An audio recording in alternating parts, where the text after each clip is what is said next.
साथ ही हरियाणा में खाद और बाजरे की खरीद को लेकर हरियाणा के कृषि मंत्री जेपी दलाल की ओर से बयान दिया गया है। दावा किया गया है कि किसानों को खाद या बाजरे की खरीद की कोई समस्या नहीं है।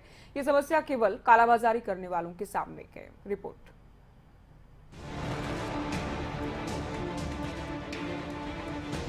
भिवानी में हरियाणा के कृषि मंत्री जेपी दलाल ने अपने आवास पर जनता दरबार लगाया और लोगों की समस्याओं को सुना। इस दौरान कृषि मंत्री मीडिया से भी रूबरू हुए और किसानों को खाद और बाजरे की खरीद में आ रही समस्या को लेकर दावा किया कि हरियाणा में किसानों को खाद या बाजरे की खरीद की कोई समस्या नहीं हो रही। अगर प्रदेश में ये समस्या किसी को है तो केवल कालाबाजारी करने वालों को।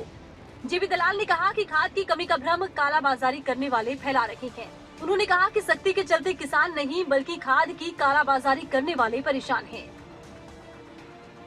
खाद की कोई कमी नहीं है। मैं पहले भी इस बारे में कई बार बता चुका हूँ। ये सिर्फ कालाबाजारी करने वाले लोग हैं और ये उसी तरह की ताकतें हैं जो भ्रम बना करके जो कहते थे मंडियाँ टूट जाएंगी, जो कहते थे ज़मीन चली जाएगी, जो MSP ख़त्म हो जाएगी, वही लोग ये कर रहे हैं कि खाद ख़त्म हो गई है। पिछली बार लगभग 20 लाख बोरी खाद आया था। अक्टूबर के महीने में 20 लाख की ज़रूरत थी।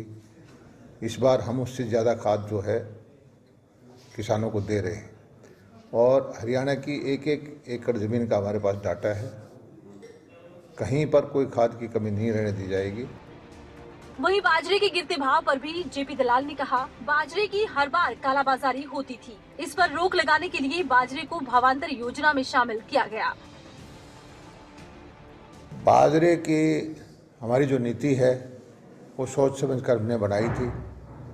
पिछली बार जो है 2150 रुपये के MSP पे हमने लगभग 7.5 लाख मीट्रिक टन बाजरा खरीदा, जबकि सच्चाई ये है कि इसमें से 2 लाख मीट्रिक टन के आसपास दूसरे प्रदेशों का बाजरा था। हरियाणा सरकार को घाटा हुआ, हरियाणा के किसान को कोई लाभ नहीं हुआ। इस बार हमने भावांतर भरपाई से डायरेक्ट पेमेंट का पैसा देने का फैसला किया और उससे किसान संतुष्ट है, किसान खुश है। इसके साथ ही जेपी दलाल ने इलाहाबाद उपचुनाव पर अपनी राय रखी और कहा कि इलाहाबाद की जनता बनी बनाई सरकार में हिस्सेदारी के लिए बीजेपी को जितवाएगी और अपने क्षेत्र का विकास करेगी। पिछले 10 महीने से जो आंदोलनकारी लोग हैं, जत्थेदार हैं, उन्होंने ये कोशिश ये कर रखी है कि जहाँ भी जाएं विरोध दिखाएं और उसी नीति पे चलते हुए उस चुनाव में भी कर रहे हैं। लेकिन हमें पूरा भरोसा है कि इलाहाबाद की जनता